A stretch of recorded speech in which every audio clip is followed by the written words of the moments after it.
London, 1842.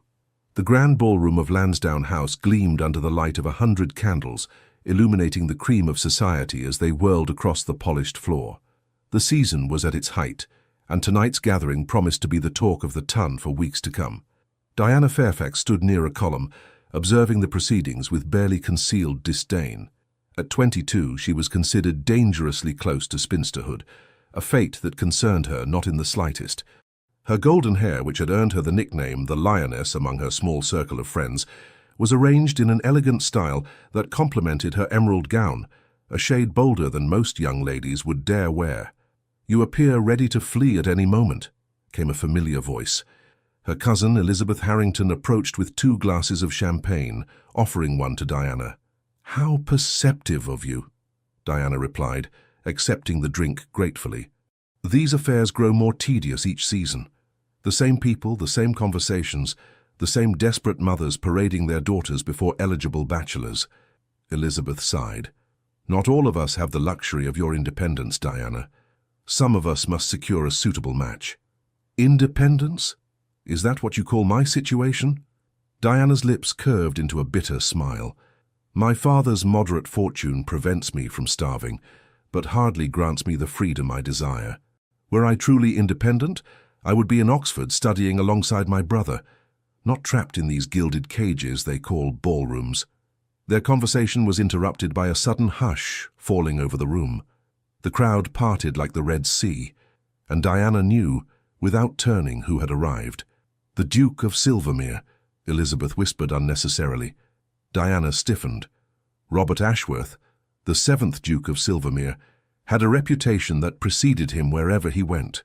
At 35, he was one of England's most powerful men, and certainly its most arrogant. Rumour had it that Queen Victoria herself sought his counsel on matters of state, though Diana found that difficult to believe. What monarch would trust a man so cold?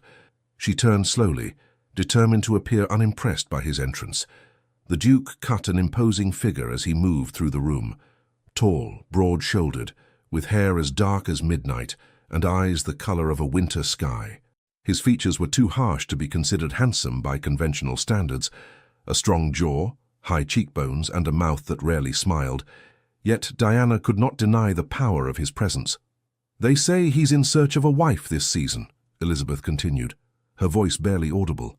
"After that scandal with Lady Harwick last year, his sister convinced him it's time to settle down." Diana snorted. "What unfortunate creature would willingly tie herself to such a man? I pity the woman who becomes his duchess." "Many would consider it an honour," Elizabeth countered. "The Silvermere estates are among the finest in England, and his fortune is immense. And what good is a fortune when it comes with a master who demands absolute obedience?" Diana's voice rose slightly, drawing glances from nearby guests. She lowered it again. "I've heard how he treats his servants, his tenants. The man believes himself a law unto his own." As if sensing her criticism, the Duke's gaze swept the room and locked with Diana's. For a moment she forgot to breathe. Those pale eyes seemed to strip away her defences, examining her as one might a curious specimen. Then, unexpectedly, one corner of his mouth lifted in what might have been amusement. Diana looked away first, unsettled by the encounter. The evening progressed as such evenings typically did. Dancing, gossiping, the strategic forming and breaking of social alliances. Diana danced twice, both times with gentlemen she had known since childhood, and declined all other invitations. She was counting the minutes until she could reasonably depart when disaster struck. She had retreated to a relatively quiet corner to escape an overzealous mother intent on introducing her son, when she overheard a conversation that made her blood boil. "The girl has no choice in the matter," came a deep, authoritative voice she instantly recognized as the Duke's. "Her father agreed to the match, and the papers are signed. Whether she weeps or rejoices is immaterial." Diana peered around the potted palm concealing her position. The Duke stood with Lord Kensington, an elderly peer known for his conservative views. "The young these days have such strange notions," Lord Kensington replied. "My granddaughter speaks of love as if it were a prerequisite for marriage, rather than a possible outcome." The Duke's laugh was short and without humour. "Love is a poet's fancy, not the foundation of a successful union. Compatibility of rank, fortune, and bloodline, these are what matter. The Harcourt girl will learn that soon enough. Diana recognized the name immediately. Emily Harcourt was barely 18, sweet-natured and painfully shy. They had met at several social functions, and Diana had taken a liking to the gentle girl. "And if she continues to resist," Lord Kensington asked, "then she will be reminded of her duty," the Duke replied coldly. "Women must be guided firmly, like spirited horses. They may resist the bit initially, but eventually they yield to a strong hand." Something snapped inside Diana. Before she could consider the consequences, she stepped from behind the palm, facing both men directly. "What a fascinating perspective, Your Grace," she said, her voice ringing with barely suppressed fury. "I wasn't aware that women and horses were interchangeable in your estimation." The Duke turned slowly, his expression betraying momentary surprise before settling into cool assessment. Lord Kensington sputtered in shock at her interruption. "Miss?" the Duke inquired, one dark eyebrow raised. "Fairfax. Diana Fairfax." She executed a curtsy that was just shallow enough to be interpreted as an insult.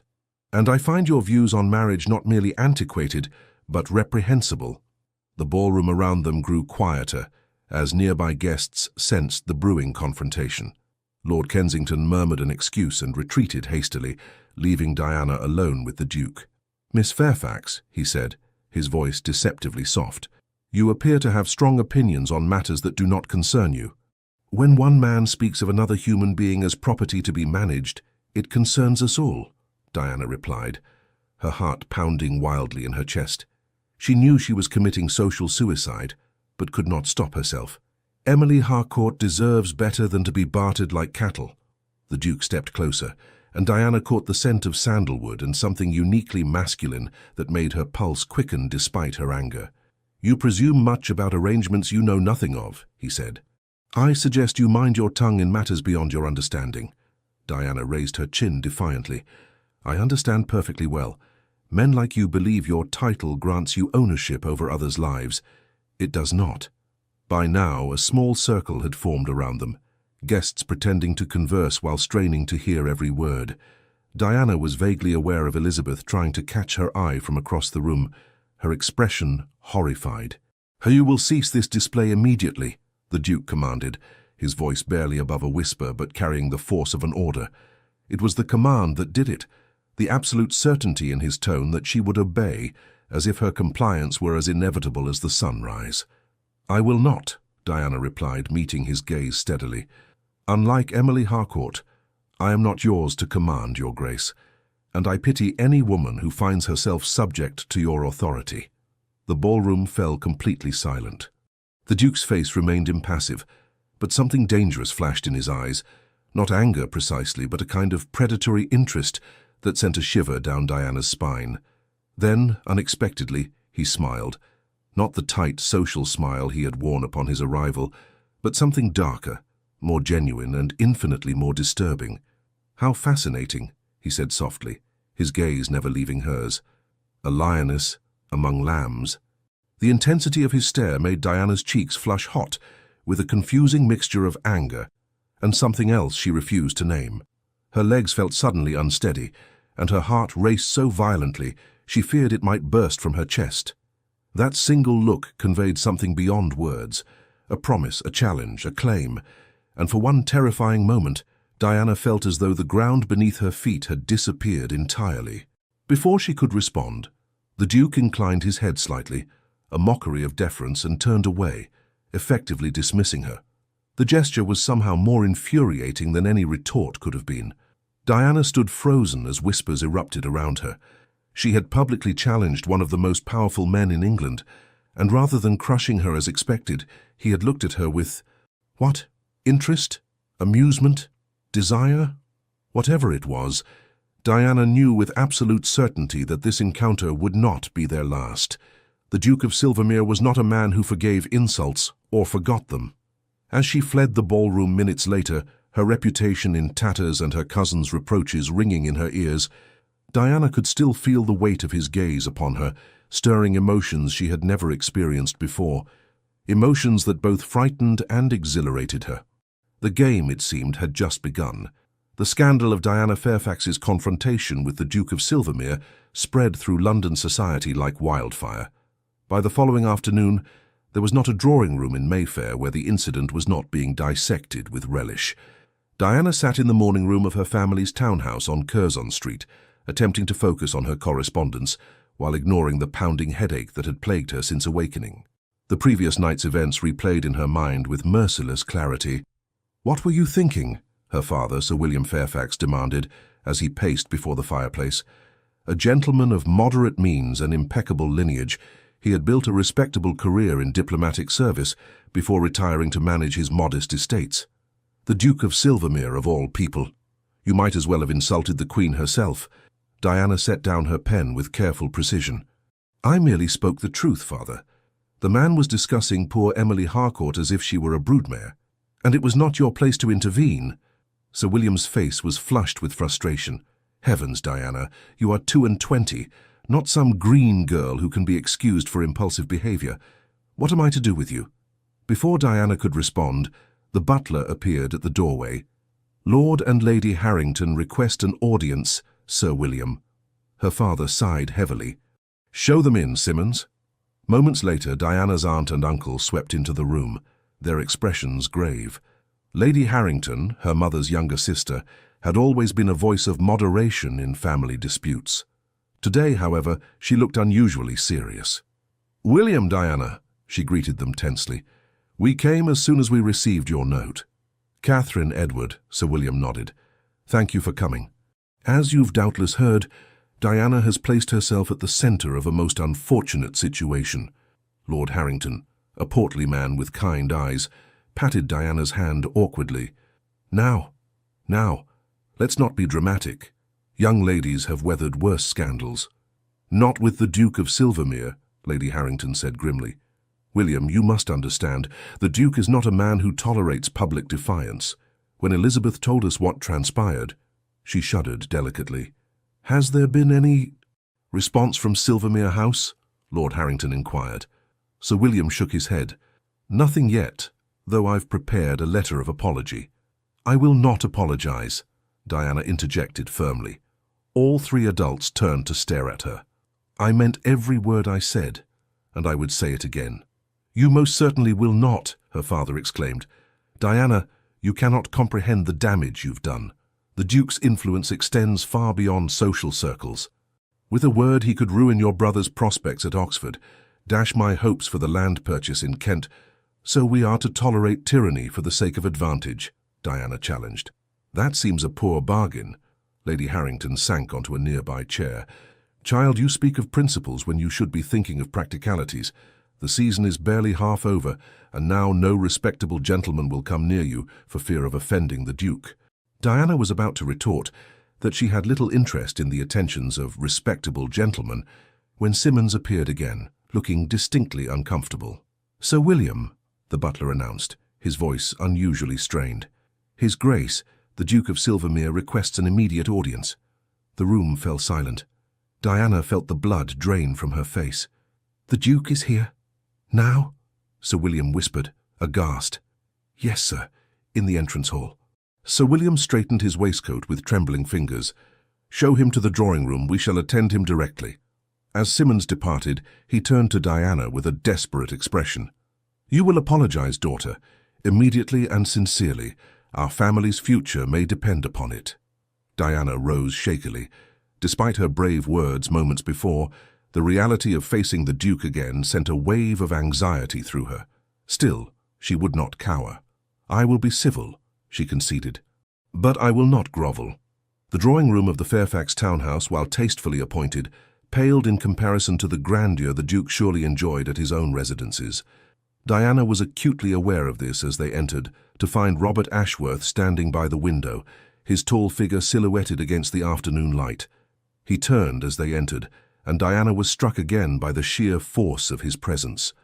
Today he wore a perfectly tailored dark blue coat that emphasized the breadth of his shoulders, a gold waistcoat, and buff trousers. His cravat was tied with elegant simplicity, and a single diamond pin was his only adornment. He looked, Diana thought unwillingly, like a man who had no need to prove his worth through ostentation. "Your Grace," Sir William bowed deeply. "This is an unexpected honor." The Duke's gaze swept past him, past Lady and Lord Harrington, to settle on Diana with unnerving intensity. "Sir William," he acknowledged with a slight inclination of his head. "Lady Harrington, Lord Harrington, Miss Fairfax." Her name on his lips sent an inexplicable shiver through Diana. She cursed without meeting his eyes. "I trust you will forgive the intrusion," the Duke continued, "but after last night's encounter, I felt a private conversation was warranted." Sir William hastened to respond. "Of course, Your Grace, my daughter deeply regrets—" "Actually," the Duke interrupted smoothly, "I would prefer to speak with Miss Fairfax alone." A shocked silence followed his request. Propriety demanded that an unmarried woman never be left unchaperoned with a gentleman, particularly one with the Duke's reputation. "That would be most irregular, Your Grace," Sir William stammered. "With the door open, naturally," the Duke clarified, a hint of amusement in his voice. "I assure you, Sir William, your daughter's reputation is safe with me. What remains of it, that is." The subtle barb made Diana's head snap up, meeting his gaze directly for the first time. The challenge in those pale eyes was unmistakable. "I have no objection," she said, before her father could refuse again. "Father, Aunt, Uncle, please allow us a moment." After further protests and assurances, the three reluctantly withdrew to the hallway, leaving the drawing-room door conspicuously ajar. Diana could practically feel their anxiety radiating through the opening. For several long moments after they departed, the Duke said nothing, merely studying her with that same unsettling intensity he had displayed the previous night. Diana refused to fidget under his scrutiny, though her heart pounded traitorously. "You are either very brave or very foolish, Miss Fairfax," he finally said, his deep voice deceptively casual. "I've found those qualities are often indistinguishable, Your Grace," she replied. The corner of his mouth twitched. "Indeed." He moved away from the window, approaching until he stood just beyond the bounds of propriety. "Do you know why I'm here?" Diana lifted her chin slightly. "To demand an apology, I presume, or to threaten my family with ruin. Is that what you think of me?" The question seemed genuinely curious rather than offended. "I think you are a man accustomed to having his will obeyed without question," Diana answered honestly. "And I defied you publicly." He studied her for another long moment. "You misunderstand the situation between myself and Miss Harcourt." This was not what Diana had expected. "I heard what you said quite clearly, Your Grace. You heard a fragment of a complex arrangement and leapt to conclusions that suited your preconceptions," he corrected. "Emily Harcourt's father approached me 6 months ago, desperate for assistance. His estates are heavily mortgaged, his investments have failed, and his creditors are circling. He offered his daughter's hand to my younger cousin, Lord Edmund Russell, in exchange for my financial intervention." Diana frowned, confused by this revelation. "And you agreed to this bargain?" "I agreed to settle his most pressing debts and restructure the remainder, yes. In return, Lord Harcourt promised his daughter to my cousin, who has admired her from afar for nearly a year." "That doesn't change the fundamental issue," Diana insisted, though with less certainty than before. "Emily is still being traded like property." The Duke sighed, a surprisingly human gesture from such a formidable figure. "Miss Fairfax, the match would save her family from destitution and provide her with security. My cousin is young, reasonably handsome, and completely besotted with her. There are far worse fates for a gentlewoman in her position." "Yet she resists," Diana pointed out. "She is young and has romantic notions fostered by too many novels," he replied dismissively. "She will come to see the wisdom of the match in time." Diana shook her head. "And if she doesn't? Will you force her hand?" The Duke's expression hardened. "I do not force women, Miss Fairfax, remember that." There was something in his tone that made Diana believe him, though she was loath to admit it.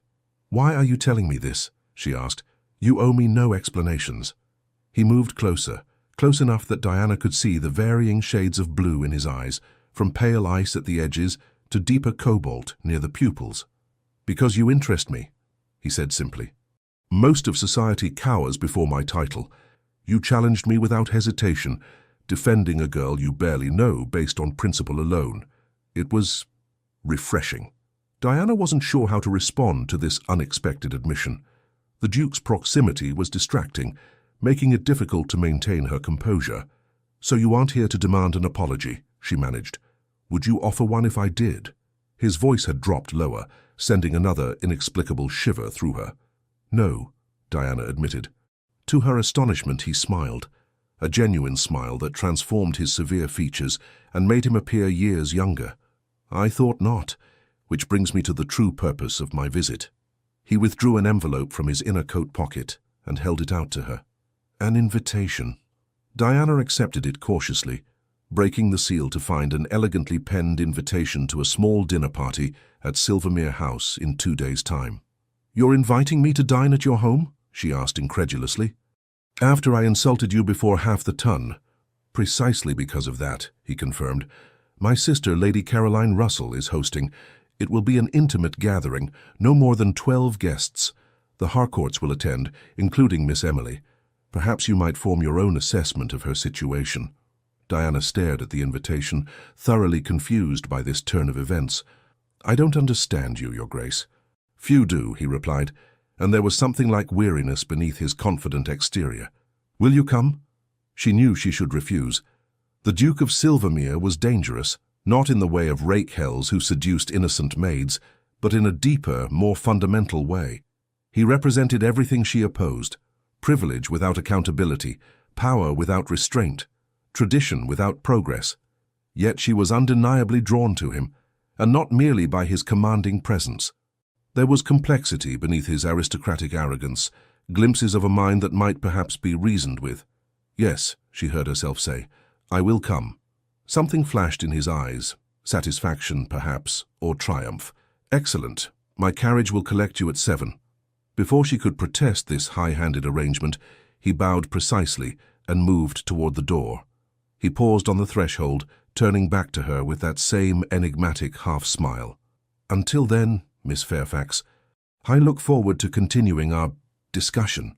As he departed, exchanging brief pleasantries with her anxious family in the hallway, Diana sank onto a nearby settee, the invitation clutched in her hand. What had she done? More importantly, what game was the Duke playing? She recalled the intensity of his gaze, the way it made her feel simultaneously exposed and exhilarated. No man had ever looked at her with such focused attention, as though she were a puzzle he was determined to solve. Diana Fairfax, who prided herself on her independence and clear thinking, was forced to admit an uncomfortable truth. For the first time in her life, she was out of her depth, and the most disturbing part? A treacherous part of her was eager to wade into deeper waters still. Diana had changed her gown 3 times before settling on a creation of deep burgundy silk that her father had purchased during his diplomatic posting in Vienna. The color was perhaps bolder than was strictly proper for an unmarried lady, but Diana had long since abandoned concerns about appearing conventional. As the Duke's carriage delivered her to the imposing facade of Silvermere House on Berkeley Square, Diana fought to control her nerves. The mansion was everything one would expect of a ducal residence in the heart of Mayfair, grand without being ostentatious, elegant yet unmistakably conveying power and wealth. A liveried footman handed her down from the carriage and escorted her up the marble steps. The entrance hall beyond was illuminated by a magnificent crystal chandelier, beneath which stood a woman Diana instantly recognized from her resemblance to the Duke, the same striking blue eyes, though set in a much warmer countenance. "Miss Fairfax," Lady Caroline Russell greeted her with genuine warmth. "How delightful to meet you at last. My brother has spoken of you." "Has he?" Diana could not keep the surprise from her voice. "All unflattering, I presume." Lady Caroline laughed, a musical sound that echoed in the vast hall. "Quite the contrary. Robert rarely notices anyone enough to mention them, yet he spoke of you at some length." She lowered her voice conspiratorially. "I believe you've made quite an impression." Before Diana could respond to this startling revelation, they were joined by a young man who shared Lady Caroline's colouring, but possessed a much more open, amiable expression. "Edmund, allow me to present Miss Diana Fairfax. Miss Fairfax, my son, Lord Edmund Russell." The young man bowed with an easy grace. "Miss Fairfax, I've heard all about your confrontation with my formidable cousin. Absolutely splendid. About time someone stood up to him." "Edmund!" his mother admonished, though her eyes twinkled. "Do not encourage rebellion in our guest." "Where is the Duke?" Diana asked, glancing around the entrance hall. "Attending to some business correspondence before dinner," Lady Caroline replied. "He asked that we proceed to the drawing room. The other guests have already arrived." The drawing room of Silvermere House was a study in refined elegance. Decorated in shades of blue and gold, with priceless artwork adorning the walls, it somehow managed to feel intimate despite its grandeur. Diana quickly assessed the assembled company. Lord and Lady Harcourt, their daughter Emily, several other peers and their wives, and an elderly gentleman with intelligent eyes whom Lady Caroline introduced as Dr. Frederick Henderson, the Duke's former tutor and longtime friend. Diana made her way to Emily Harcourt, who sat somewhat apart from the others, her delicate features drawn with obvious tension. "Miss Harcourt," Diana greeted her softly, "I don't know if you remember me. We met at Lady Westerfield's musical last month." The younger girl looked up with surprise. "Miss Fairfax, of course I remember. You were kind enough to rescue me when I could not recall the composer of the sonata being discussed." Diana smiled. "Beethoven's Moonlight Sonata. A beautiful piece." "Indeed." Emily glanced nervously toward her parents, who were engaged in conversation with one of the peers.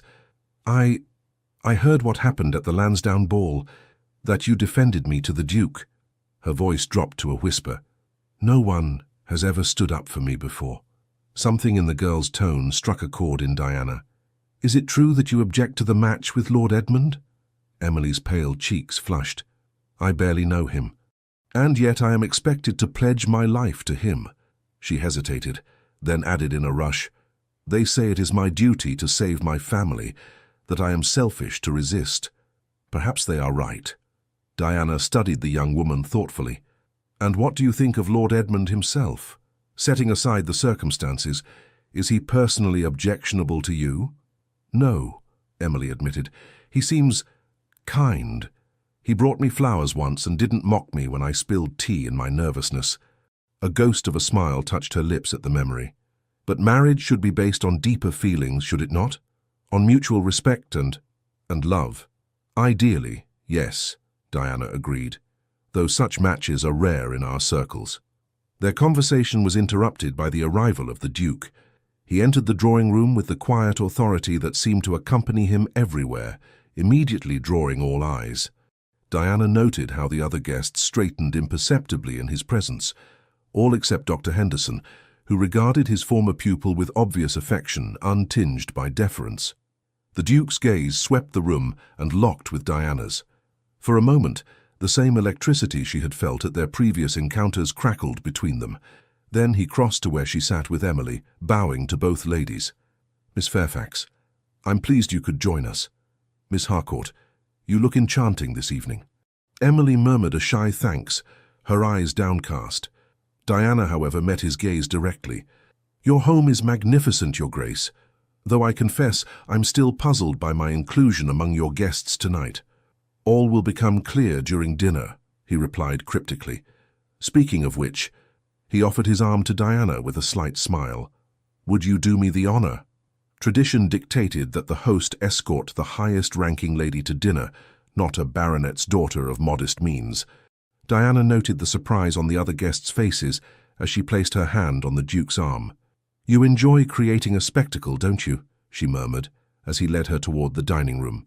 "Only when it serves a purpose," he responded, his voice equally low. "And tonight it does." The dining room was as impressive as the rest of the house, dominated by a long mahogany table that could have seated 30, but was set for their intimate party of 12. Diana found herself placed at the Duke's right hand, a position of honor that drew speculative glances from the company. Across from her sat Lord Edmund, with Emily Harcourt beside him. As the first course was served, Diana observed the young couple surreptitiously. Lord Edmund made several gentle attempts to engage Emily in conversation, his manner respectful and attentive. The girl responded hesitantly at first, but gradually seemed to relax in his company. "You're watching them closely," the Duke noted, his voice pitched for Diana's ears alone. She turned to him, surprised by his perception. "I'm concerned for her happiness." "As am I," he replied, which was not the answer Diana expected. "Contrary to what you may believe, Miss Fairfax, I do not delight in forcing unhappy matches." Diana raised an eyebrow skeptically. "Yet you arranged this one." I facilitated a solution to the Harcourt's financial difficulties, he corrected. The match was Lord Harcourt's suggestion, not mine, and Edmund was quite enthusiastic about the prospect. But did anyone consider Emily's feelings? Diana pressed. The Duke's expression remained impassive, but something flickered in his eyes. That is partly why you are here tonight. Observe them, Miss Fairfax. Tell me what you see.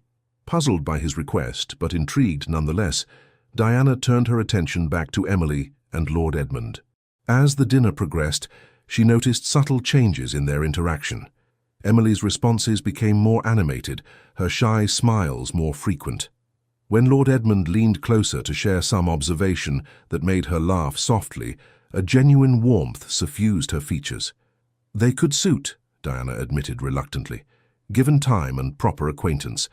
But that doesn't justify the arrangement, the Duke finished for her.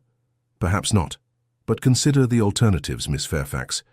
Without intervention, the Harcourts would lose everything. Emily would be forced to seek employment as a governess or companion, positions that often lead to far greater suffering than an arranged marriage to a kind young man of means. Diana frowned.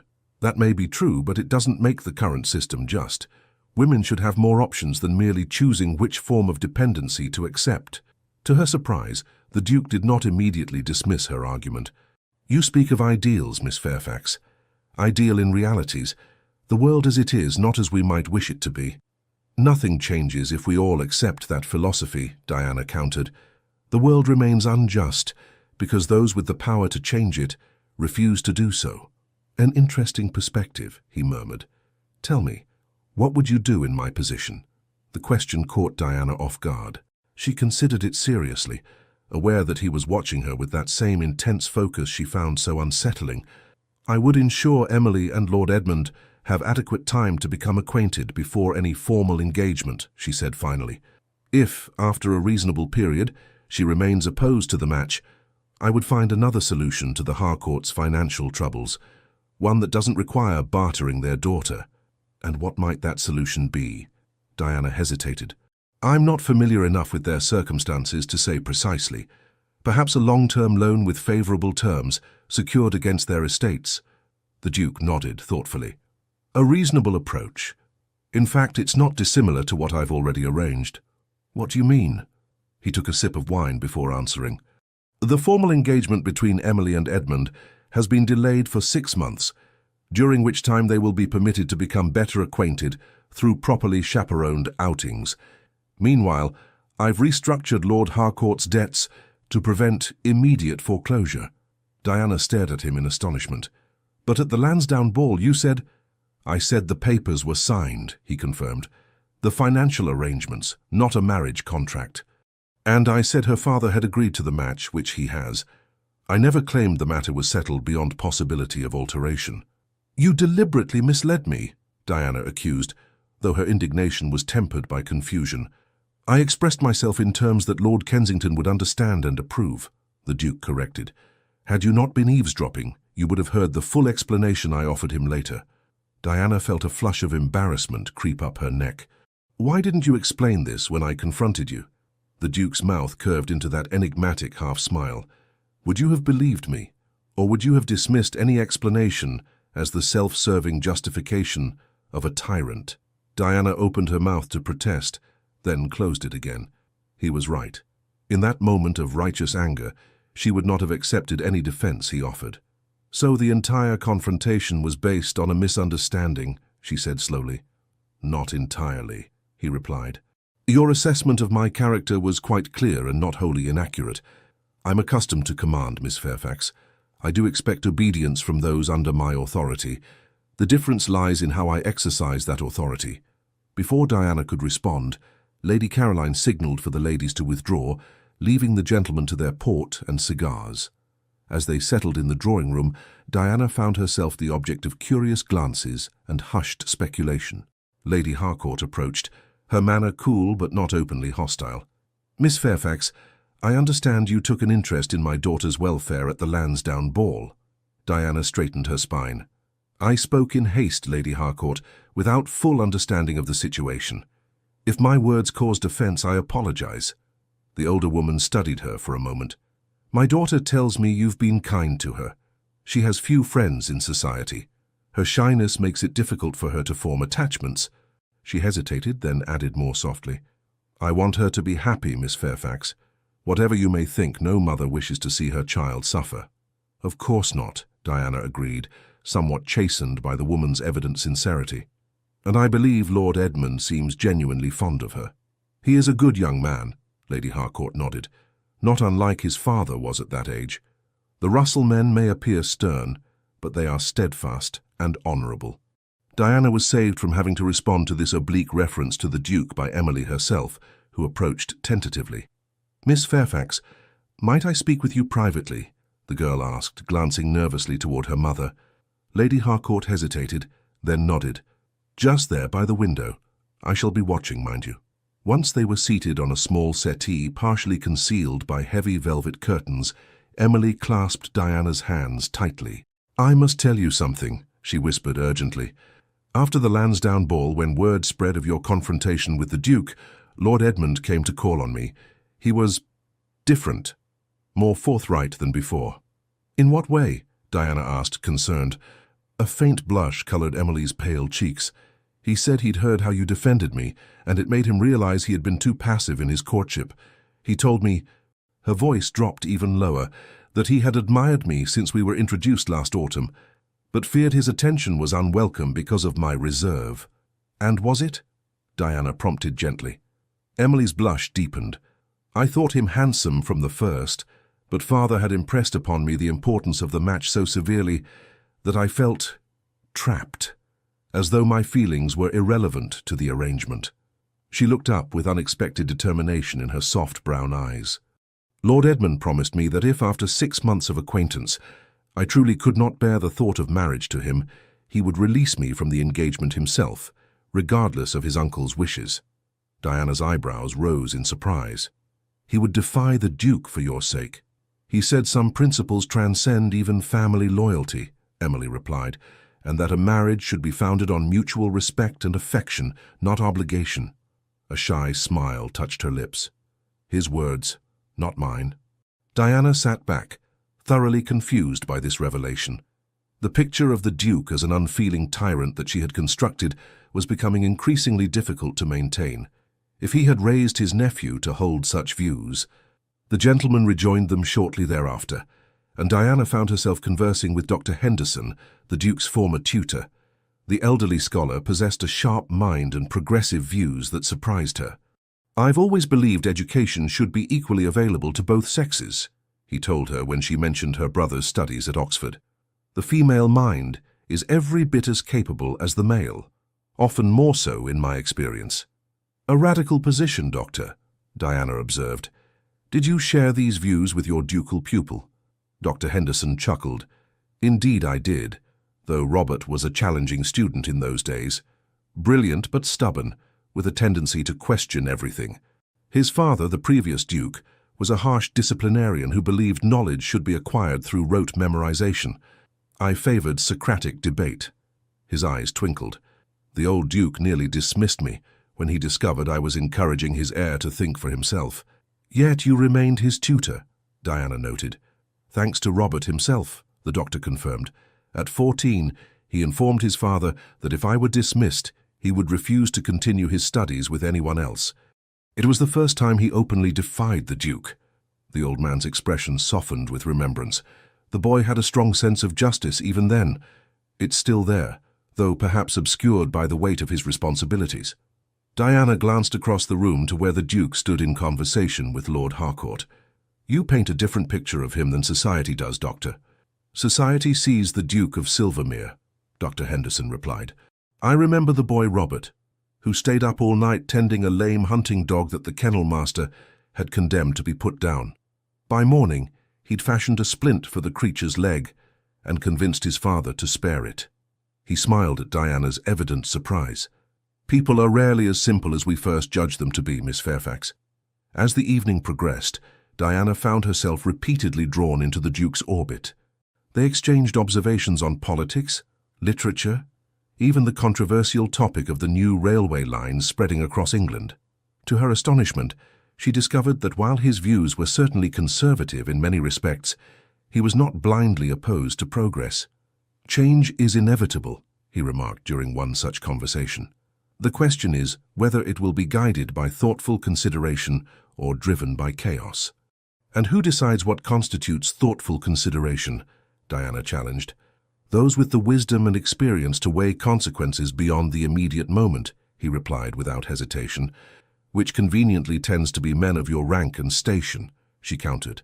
Instead of taking offense, he regarded her with that now familiar intensity. "Not always. Wisdom is not the exclusive province of any class. I have met foolish peers and sage commoners. Yet the former govern while the latter obey," Diana pointed out. "For now," he conceded, surprising her yet again. "But the world is changing, Miss Fairfax, whether we wish it or not. Those who cannot adapt will be swept aside." When the time came for the guests to depart, Diana found herself lingering, reluctant to end their conversation. The Duke appeared equally disinclined to see her leave, for he suggested a tour of his art collection, an unusual request at such a late hour, but one that Lady Caroline supported with a knowing smile that made Diana blush inexplicably. "You needn't accompany us, Caroline," the Duke told his sister. "I'm certain Miss Fairfax will preserve my reputation." Lady Caroline laughed. "It's your guest's reputation I'm concerned with, Robert. But very well, I shall bid our remaining guests good night. Do not keep Miss Fairfax too late. Her father will be concerned." Once they were alone in the long gallery that housed the Silvermere collection, Diana felt a strange tension between them, not uncomfortable, but charged with possibility. "You arranged this entire evening to change my opinion of you," she said as they paused before a magnificent landscape by Turner. The Duke did not deny it. "I arranged it to show you the truth, rather than the caricature you had constructed." "Why?" Diana turned to face him directly. "Why does my opinion matter to you?" He studied her for a long moment, his expression unreadable. "Perhaps because you are one of the few people who dared to express an honest opinion at all." Diana wasn't satisfied with this answer. There must be more to it than that. The Duke moved closer, close enough that Diana could see the subtle variations of color in his eyes, the faint lines at their corners that suggested he was not as impassive as he appeared. "From our first encounter, you have challenged me, questioned me, refused to yield to my rank or reputation," he said softly. "Do you know how rare that is? I am surrounded by people who either fear me or want something from me. You alone spoke to me as a man, not a title." The intensity of his gaze made Diana's heart race. "I spoke to you as an arrogant tyrant," she reminded him, though her voice lacked conviction. "You spoke to me as an equal," he corrected, "and in doing so, you saw me, not the Duke, but the man beneath." Diana swallowed hard, suddenly aware of how alone they were in the vast gallery, how improper their proximity, yet she couldn't bring herself to step away. "And what man is that?" she whispered. Something changed in his expression, a softening, a vulnerability she would never have believed him capable of. A man who has spent his life constrained by duty and expectations, who was taught from childhood that personal desires must always be sacrificed for the sake of position and responsibility. His voice dropped lower, a man who until recently had forgotten what it meant to want something for himself alone. "And what do you want?" Diana hardly recognized her own voice, breathless and uncertain. The Duke reached out slowly, giving her ample time to withdraw, and brushed a stray curl from her cheek. His touch was feather-light, yet it sent a shiver through her entire body. "I think you know," he murmured. The moment stretched between them, taut with unspoken possibility. Diana knew she should step back, maintain the proper distance, but she remained motionless, held captive by his gaze. "Your Grace," she began. "Robert," he interrupted, "when we are alone at least, I would hear my name on your lips." The intimacy of the request made her cheeks flush. "Robert," she amended, the name feeling strange and wonderful all at once. "This is unprecedented."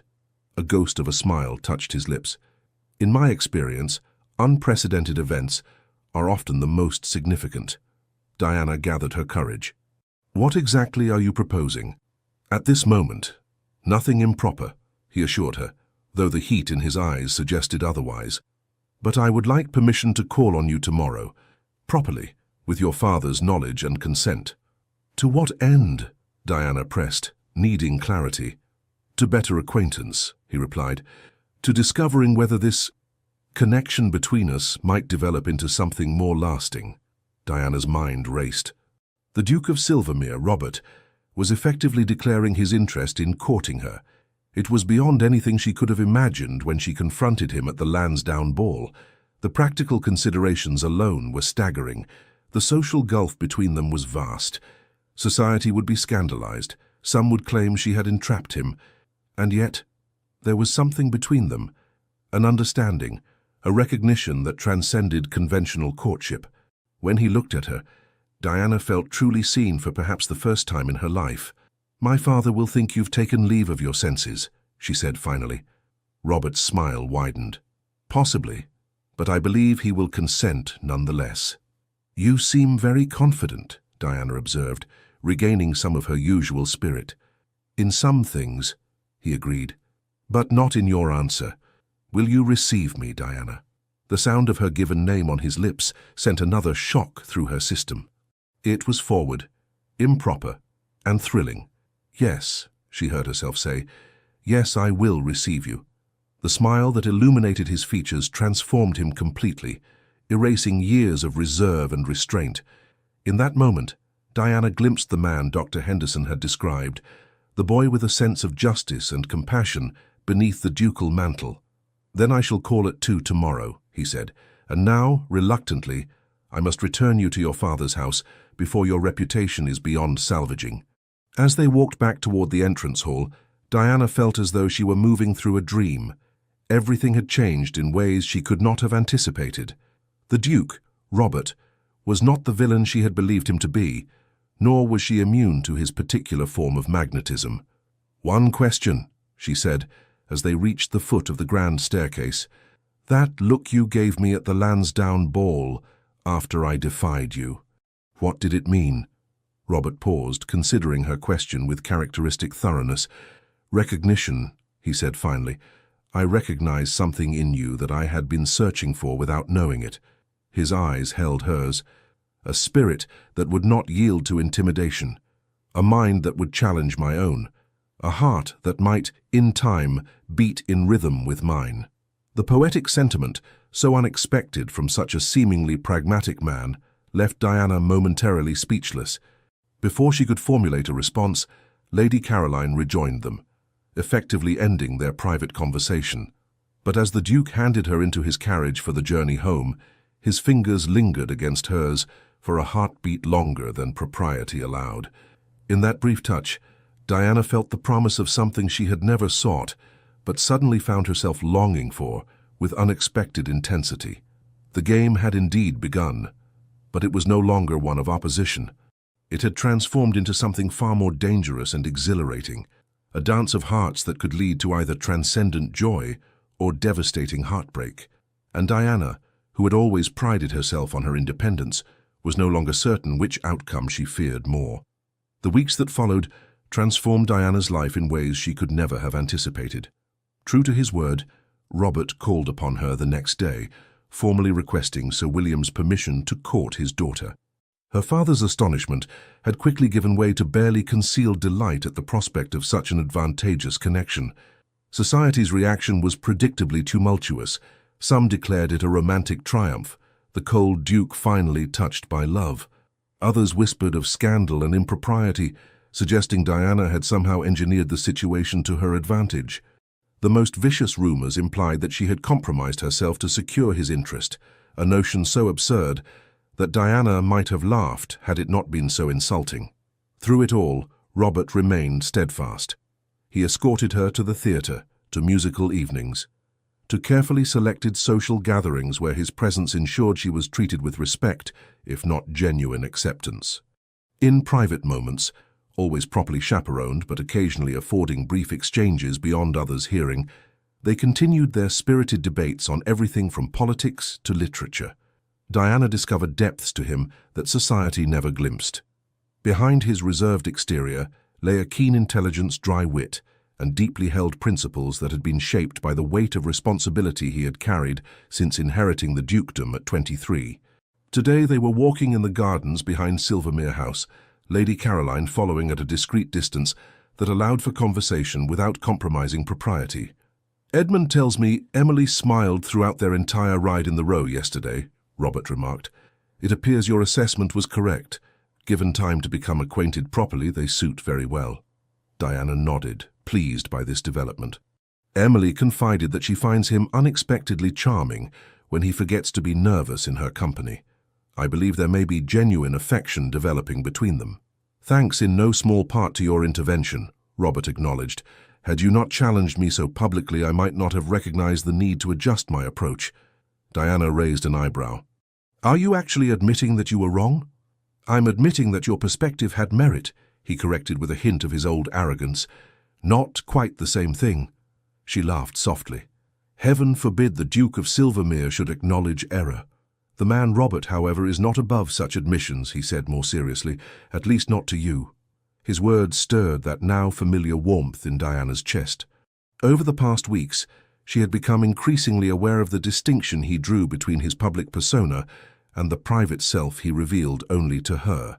It was a privilege she had come to treasure. They walked in comfortable silence for a moment before Robert spoke again.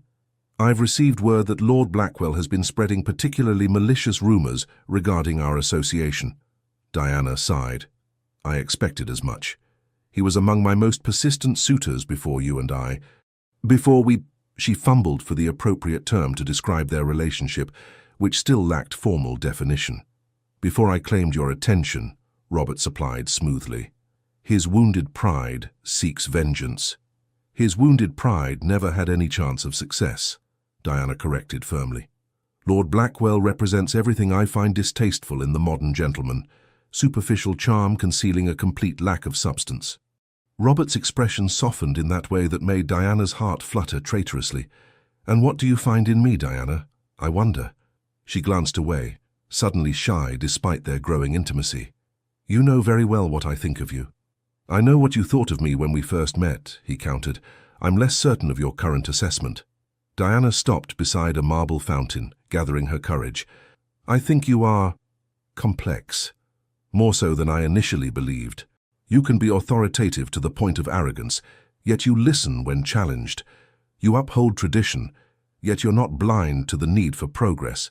She met his gaze directly. "You are not the villain I painted you to be, nor are you the paragon your position might suggest." "A fair evaluation," he acknowledged. "And does this complex, imperfect man hold any place in your regard?" The directness of the question made Diana's cheeks flush. "You know he does." Robert moved closer, close enough that Diana could smell the now familiar scent of sandalwood that clung to his clothing. "I would hear it spoken," he said softly. "After all, you once declared quite publicly that you pitied any woman subject to my authority." Diana winced at the memory. "I was wrong," she admitted. "Not about all men of your rank and station, perhaps, but about you specifically." She took a deep breath. "You have shown me consideration and respect. You have listened to my opinions, even when they differed from your own, and you have never once attempted to subjugate my will to yours." "I would not wish to change the very qualities that drew me to you," he said, his voice deepening. "Your spirit, your independence, your unwillingness to yield to intimidation, these are precious to me." Diana's heart pounded so loudly she was certain he must hear it. "Robert," she began, then faltered, unsure how to express the tumult of emotions he evoked in her. He seemed to understand without words, for his expression softened further. "I have something to show you," he said. "Something I've shared with no one else." Curious, Diana followed, as he led her toward a small garden pavilion partially concealed by flowering shrubs. Lady Caroline, noting their destination, moved to a nearby bench where she could observe them without hearing their conversation. Inside the pavilion, Robert withdrew a slender volume from his coat pocket. The leather binding was worn, suggesting frequent handling. "What is this?" Diana asked as he placed it in her hands. "My private thoughts," he replied simply, "recorded over the years since I became Duke." Diana opened the journal carefully, aware of the profound trust this represented. The pages were filled with neat, decisive handwriting, reflections, observations, and occasionally poetry. She paused at a passage dated nearly 3 years earlier. The weight of this title grows heavier, not lighter, with time. Each decision affects countless lives, yet I must make these choices in isolation, maintaining the appearance of certainty, even when doubt consumes me. The Duke cannot show weakness. The man beneath craves connection, understanding, someone who sees beyond the coronet to the flawed human who bears it.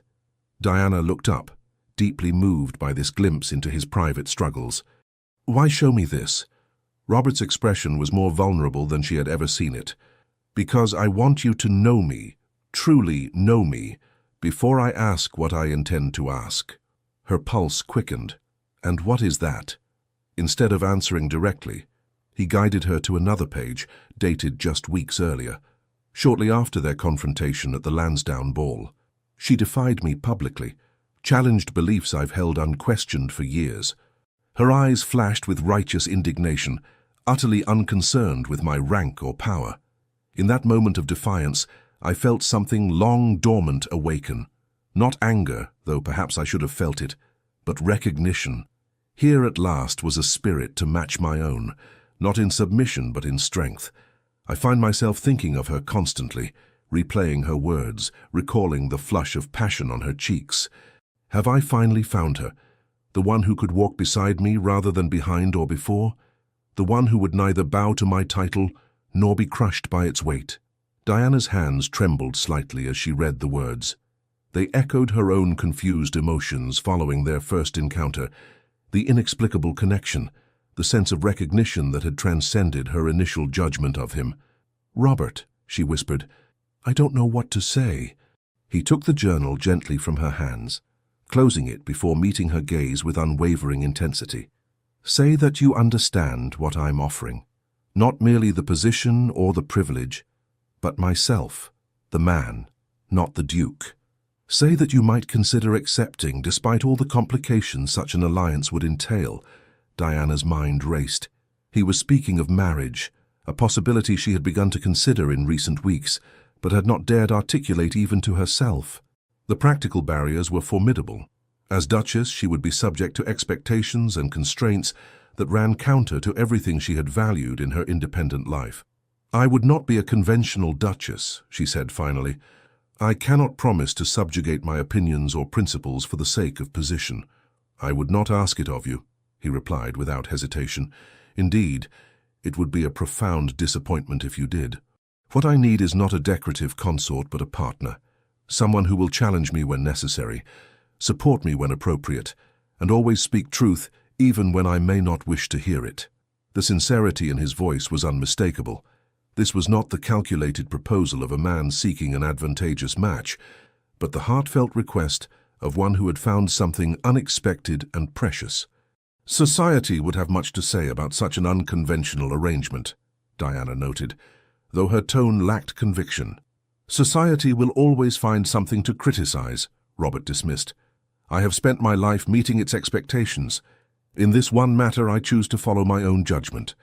Diana studied him, this complex man who had transformed from adversary to suitor through a remarkable journey of mutual discovery. The Duke of Silvermere still possessed the authority and pride that had initially repelled her, but she now understood the weight of responsibility that had shaped those qualities. Moreover, she had glimpsed the man beneath, thoughtful, principled, and capable of growth. More significantly, she had discovered her own feelings that had evolved from antagonism to respect to something far deeper and more profound. When had it happened?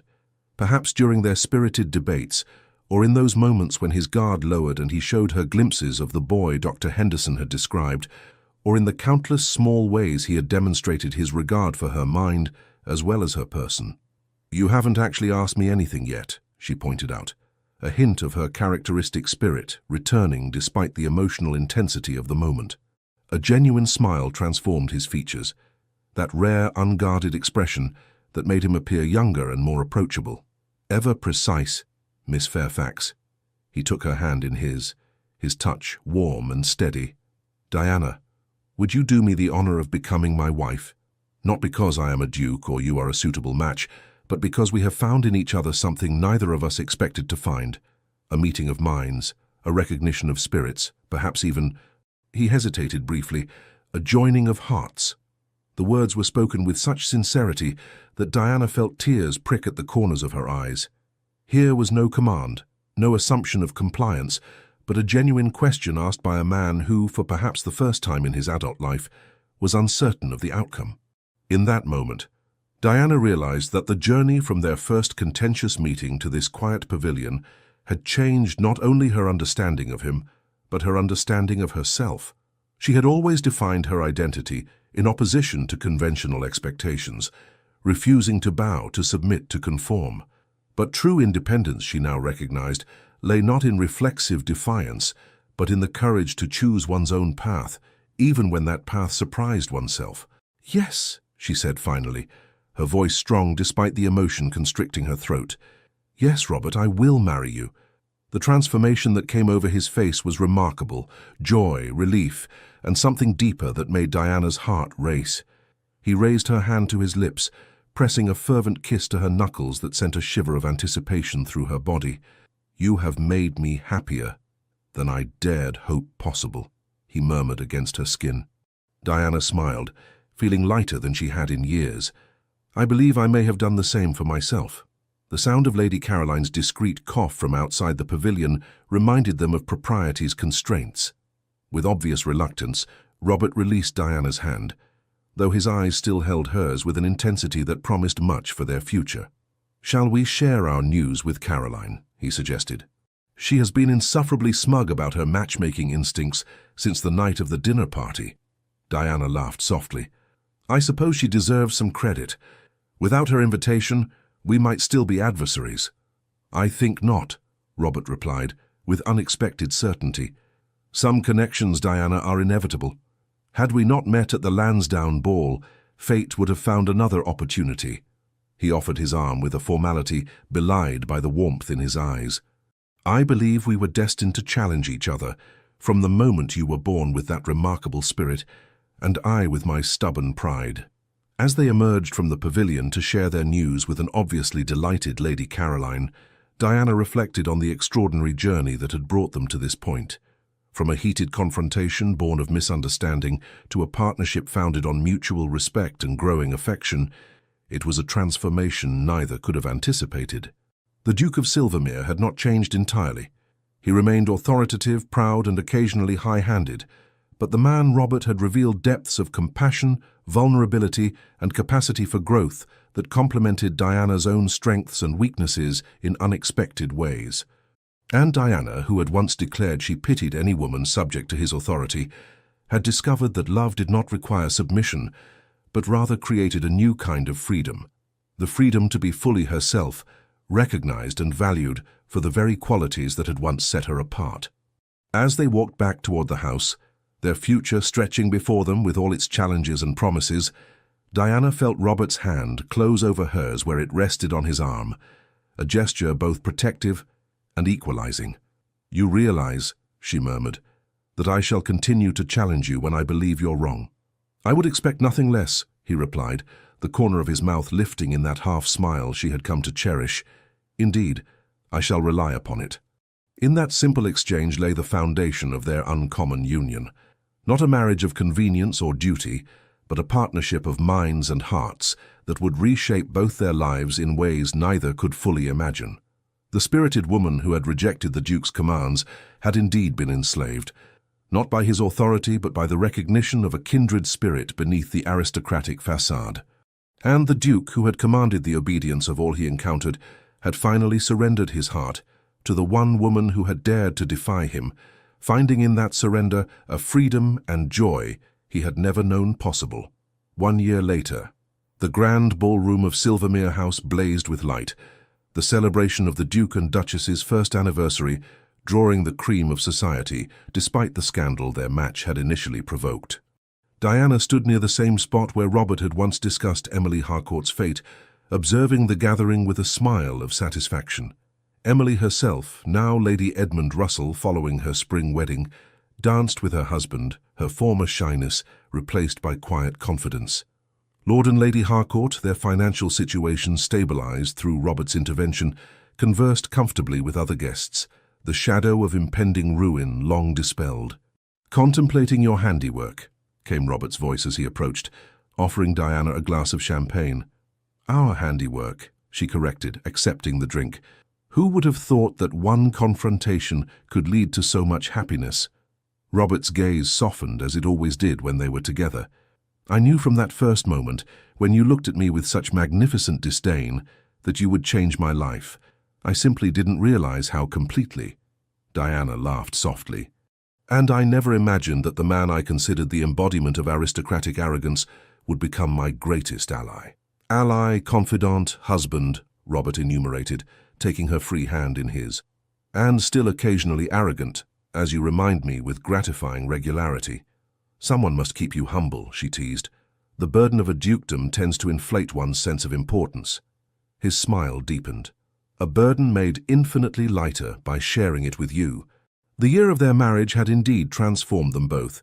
Robert had maintained his authority while learning to consider perspectives beyond the narrow confines of his rank and upbringing. Diana had preserved her independence while discovering the joy of partnership with a man who valued her mind as much as her heart. Together, they had begun cautious reforms on the Silvermere estates, establishing a school that educated both boys and girls, improving conditions for tenants, and using Robert's influence in the House of Lords to advocate for measured progress rather than blind adherence to tradition. Society had eventually accepted their unconventional union, particularly as Diana proved herself a duchess of uncommon intelligence and grace, if not always strict adherence to protocol. The ton might raise eyebrows when she expressed political opinions or defended causes they considered inappropriate for a lady's attention, but Robert's unwavering support silenced the worst critics. "Shall we dance?" he suggested now, setting aside their glasses. "I believe they're playing the waltz that was performed the night you first rejected my commands." "And received that look that enslaved my heart," Diana completed, allowing him to lead her onto the floor. "Though I didn't recognize it as enslavement at the time. Nor did I recognize it as love," Robert admitted, as they took their positions. "I knew only that you had awakened something I had long suppressed, a hunger for genuine connection beyond duty and position." As they moved across the floor in perfect harmony, Diana reflected on the journey that had brought them to this moment. The path had not always been smooth. They still argued, passionately at times, but always with respect and a willingness to consider each other's viewpoint. Their differences, which might have driven others apart, had become the foundation of their strength together. "What are you thinking?" Robert asked, noting her contemplative expression. Diana smiled up at him, her heart full. "That sometimes the greatest act of independence is choosing to bind oneself to another, when that bond elevates rather than diminishes both parties." Robert's arm tightened slightly around her waist.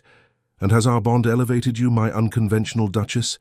Do you ever regret exchanging your independence for a title and the restrictions it carries?" "Never," Diana replied without hesitation. "For I haven't exchanged independence for a title. I've found a new kind of freedom in partnership with you." She held his gaze steadily. "And you?